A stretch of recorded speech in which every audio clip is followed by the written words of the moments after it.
정말 교실 이번엔 또 학폭이에요 또. 네, 맞습니다. 지난달 26일 밤늦게 울산에 있는 한 중학교 2학년 남학생이 전화 한 통을 받습니다.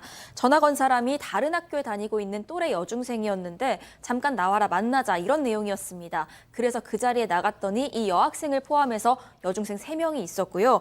이들이 이 남학생을 주택가 골목길로 끌고 가서 폭행을 하기 시작을 했습니다. 여기에서 폭행이 시작돼서 이후에는 그 가해 학생 중에 한 명의 집에서까지 계속해서 이어졌습니다. 피해 남학생이 아버지에게 도움을 요청을 했고요. 이 아버지가 112에 신고하면서 경찰이 출동하게 됩니다. 그 사진 보니까 피해 학생 상태가 많이 안 좋던데요. 피해 학생 상태를 보면 뭐 사실 가해자들이 중학생들이라고 보기 어려울 정도로 굉장히 심각합니다. 공개된 사진을 보면 눈 주위가 이렇게 뭔가 피멍이 들어 퍼렇게 멍이 돋고 이렇게 퉁퉁 부어 있고요. 지금 보시는 것처럼 또 등하고 어깨에는 무언가로 맞은 듯이 이렇게 시뻘건 상처가 지금 보시는 것처럼 가득합니다. 이 피해 학생의 진술서 내용을 좀 보니까 가해자들이 기절할 정도로 3시간 가까이 100번 넘게 때렸다고 합니다. 때린 걸로 그친 게 아니죠? 아니 이 내용을 보면 고문이에요. 이게 골목에서 계속 때리다가 얼굴 뒤통수 때리다가 이제 얼음찜질 해주겠다는 식으로 집까지 데려가서 때렸고요. 때린 게 그친 게 아니라 담배 못 피는데 담배를 강제로 피게 만들고 라이터로 지지다가 너 옷 벗고 춤 한번 춰봐. 그리고 소변까지 강제로 먹으라고. 저는 이게 뭐 중학생 이런 거 다 떼고 저 내용 보면요. 어디 전쟁 수용소에서 포로들 학대한 내용 같아요. 그러니까 말입니다. 자, 체크포인트 짚어보죠. 양손 V자 해봐는 무슨 얘기죠? 사실 이 피해 학생이 오른손에 선천적으로 좀 장애가 있습니다. 그러니까 이 장애가 있는 걸 비하하면서 놀리면서 뭐 양손에 V자를 그려봐. 근데 이제 오른손으로 그거를 이 피해 학생이 못하는 거죠. 그걸 가지고 놀리면서 계속 하다 보니 너무 수치스럽고 죽고 싶은 마음이 들 정도였다고 하고요. 그리고 사실 맞서서 자기도 대항해서 싸우고 싶다는 생각을 했다가 안 했답니다.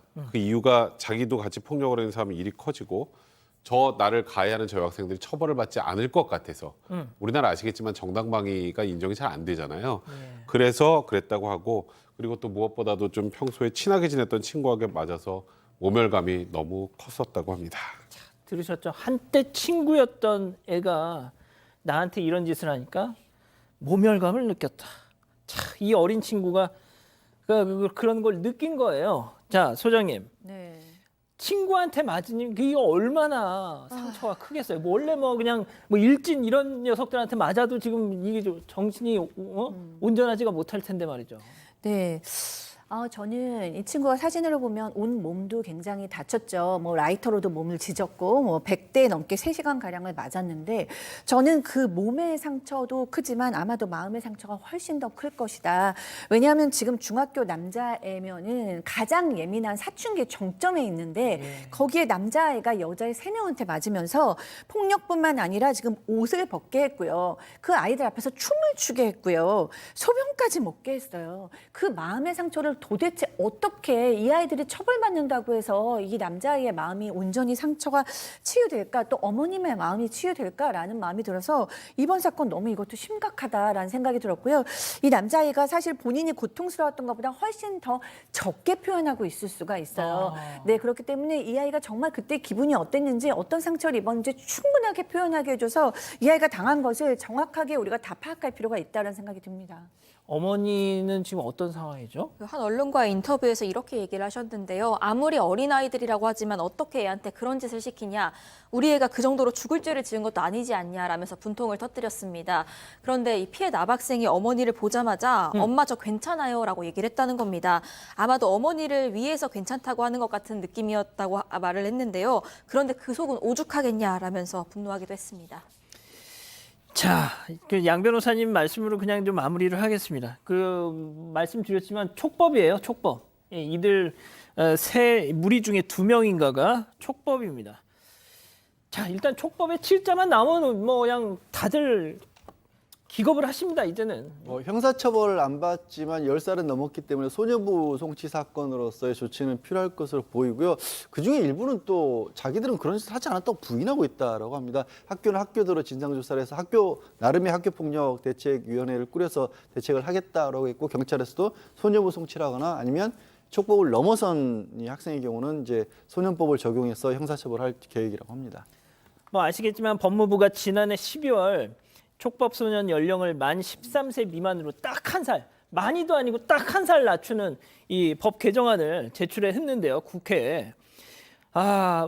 지금 계속 여기저기 뭐 대법원에서도 그건 좀 아니다. 또 인권위에서도 그건 좀 아니다. 지금 첩첩산중으로 막 논의가 워낙 장애가 많아가지고 지금 논의가 진척이 없습니다. 예? 지금 우리 가족 여러분들은 촉법 없애라 뭐 이런 말씀 하시는데 지금 한 살 낮추는 거 가지고도 지금 이러고 있거든요. 답답합니다.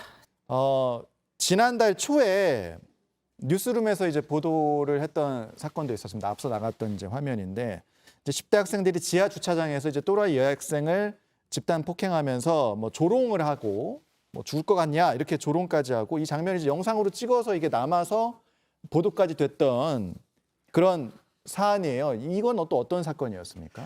네, 이거는 지난 6월 16일 날 네. 서울 그 독산동 한 건물 지하 4층 주차장 구석에서 네. 있었던 일인데요. 중학생 4명과 고등학생 1명이 중학교 2학년 여학생 A씨를 폭행하는 그런 사건이 발생했는데요. 네. 그 때린 이유가 약속 시간에 늦었다고 네. 그렇게 해서 폭력을 행사했다고 그럽니다. 일단은 이것도 이제 경찰에서 이제 조사를 해서 조사했을 때 이제 약속 시간이 늦었다 뭐 예, 이런 예. 것으로 이제 파악이 됐던 상황인데 자 이제 이 사건들을 보면 일단 이제 집단으로 많이 움직이는 경우들이 있어요. 이제 청소년들의 이런 폭행 사건에 보면 그리고 이런 식으로 이제 영상을 남기는 경우들이 있고 이런 것들은 어떻게 좀 봐야 되는 겁니까? 일단 집단적으로 했을 때 군중 심리 때문에 혼자서는 할 수 없었던 그런 용기, 할 수 없었던 일들을 그냥 같이 하니까 이게 더 세게 나가는 거죠. 그리고 또 다른 친구가 나를 봐주고 있으니까 더 힘이 세진다. 이런 생각도 드는 것이고요.